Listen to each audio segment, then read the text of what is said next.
కృష్ణవర్ణాతు వారాహి మహిషస్తా మహోదరి వరదా దండిని ఖడ్గం బిభ్రతి దక్షిణే కరే కేటపాత్ర అభయాన్వామే సూకరస్య లసద్భుజా. వారాహి ఆషాఢ శుక్లపక్ష పాడ్యమి మొదలుకొని ఆషాఢ శుక్లపక్ష నవమి వరకు అనగా ఆంగ్లేయ తేదీ ప్రకారంగా 15/7/2026 నుండి 23/7/2026 వరకు శ్రీ కులపీఠంలో వారాహి నవరాత్రి ఉత్సవము. చాలా మందికి ఈ వారాహి విషయ పరిజ్ఞాన లోపం. గుప్త నవరాత్రులు ఇవి రహస్యంగా చేయాలి, బాహాటంగా చేయకూడదు అనే భావన చాలా మందిలో ఉంటుంది. అందుకే మొట్టమొదట వారాహి నవరాత్రి వివరణ ఇచ్చుకొని మిగతా విషయాలను తెలుసుకోవడానికి ప్రయత్నం చేద్దాం. గుప్త నవరాత్రులు అంటే ఇవి గుప్తంగా చేయాలని కాదు, ఆ నవరాత్రుల్లో ఉన్నటువంటి గుప్తమైనటువంటి రహస్యాన్ని తెలుసుకొని ఆచరించండి అని మనకు శాస్త్రాలు చెప్తున్నాయి. మరి ఏ శాస్త్రంలో చెప్పబడింది అంటే పరశురామ కల్ప సూత్రం ప్రమాణాలను అనుసరించి ఈ నవరాత్రులను ఎలా చేయాలో పరశురాముడు మనకు తెలియపరిచారు. ఆ విధంగా గుప్తమైన నవరాత్రులు అంటే గుప్తంగా చేయండి అని కాదు, కానీ రహస్యం తెలుసుకొని చేయండి. అందరూ చేయవచ్చా?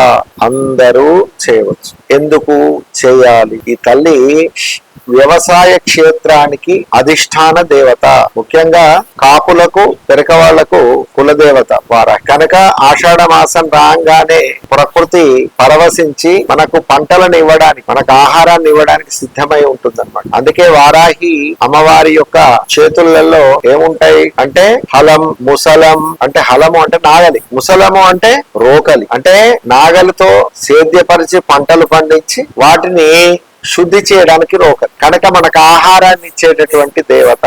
మరి ఆహారం అందరం తింటాం, వారాహి ఇచ్చిన ఆహారం. మరి కృతజ్ఞతలు తెలపాల్సిన అవసరం ఉందా లేదా అంటే ఉంది. కనుక ఆ తల్లిని ఆరాధించిన వారికి, వారి వంశాలకు ఇంట్లో ధాన్యం కొదవ ఉండదు. మళ్ళీ వారాహి ఆరోగ్యప్రదాయం, ఆరోగ్యాన్ని ఇచ్చేటటువంటి తల్లి. అసలు ఆరోగ్యానికి వారాహికి ఏం సంబంధం అండి అంటే ఆరోగ్యమే కదా ఆహారాన్ని ప్రసాదించేది. కాబట్టి వారాహి వీర్యనందిత అమ్మవారు మన శరీరంలో శక్తినిచ్చే దేవత.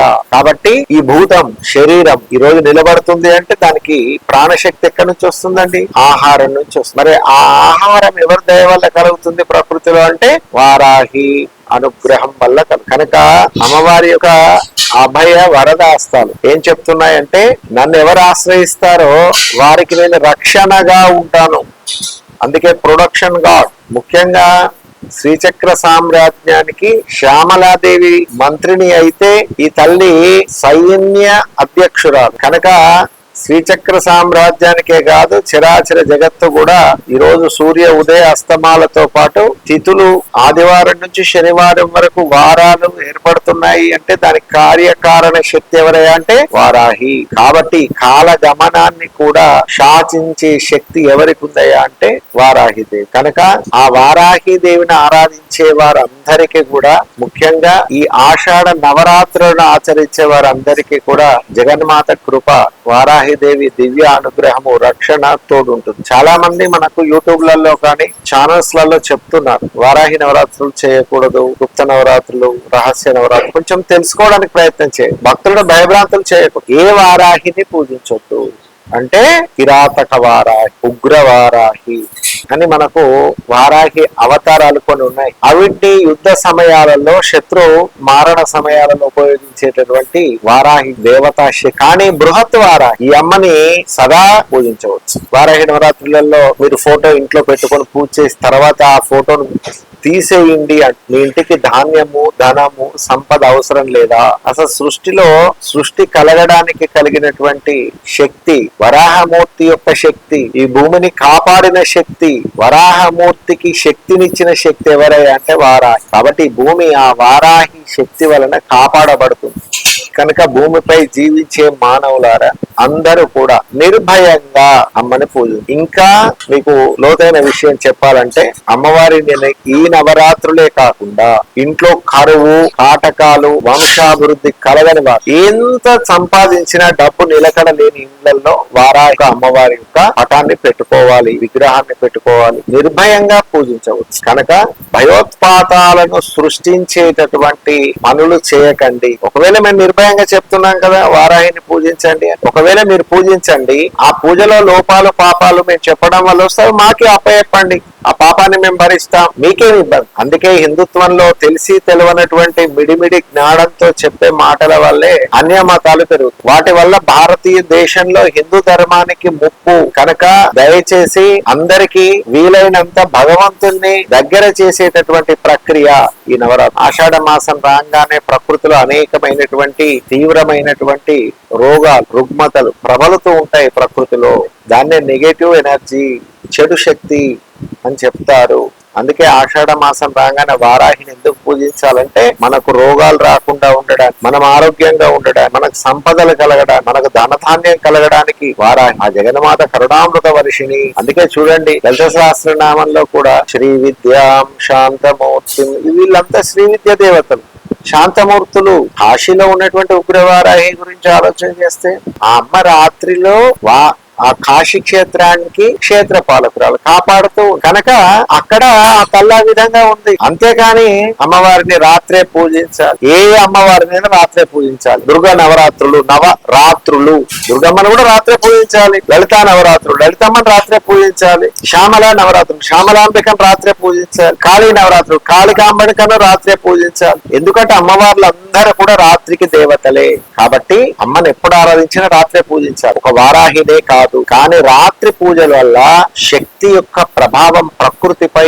ఎక్కువగా కనుక ఆ శక్తిని మనం ట్రాన్స్మిట్ చేసుకోవడానికి, మన శరీరంలోకి దైవశక్తి ఎక్కువగా రావడానికి రాత్రి పూజించాలని చెప్పారే కానీ పగలు పూజించకూడదు. పగలు అమ్మకి చక్కగా ఏం చేస్తారు, కాశీలో 3 గంటలకు దేవాలయం తెరుస్తారు, అమ్మకి అభిషేకం చేస్తారు, అలంకరణ చేస్తారు, 8:30-9 గంటల వరకు భక్తులకు దర్శనం భాగ్యం కలిగిస్తారు. ఆవిడ ఉగ్రవారాహిగా ఉంది కాబట్టి నిలబడి ఉండే వారాహి దేవత ఉగ్రవారాహి కాబట్టి ఆ వారాహి రాత్రి కాపలాదారిగా ఉంది, రక్షిస్తుందిగా, భక్షించదుగా. అటువంటి దేవతల్ని రాక్షసులుగా ఎందుకు చెప్తున్నారు అటువంటి మాటలు? దయచేసి ఇటువంటి విషయాలు చెప్పకండి భక్తులకు. వీలైతే భక్తిని నేర్పించండి, మంచిని నేర్పించండి, చెప్పండి. అవగాహన లేని వారికి అవగాహన కల్పించండి. శ్రీకుల పీఠం అదే చెప్తుంది అందరికీ.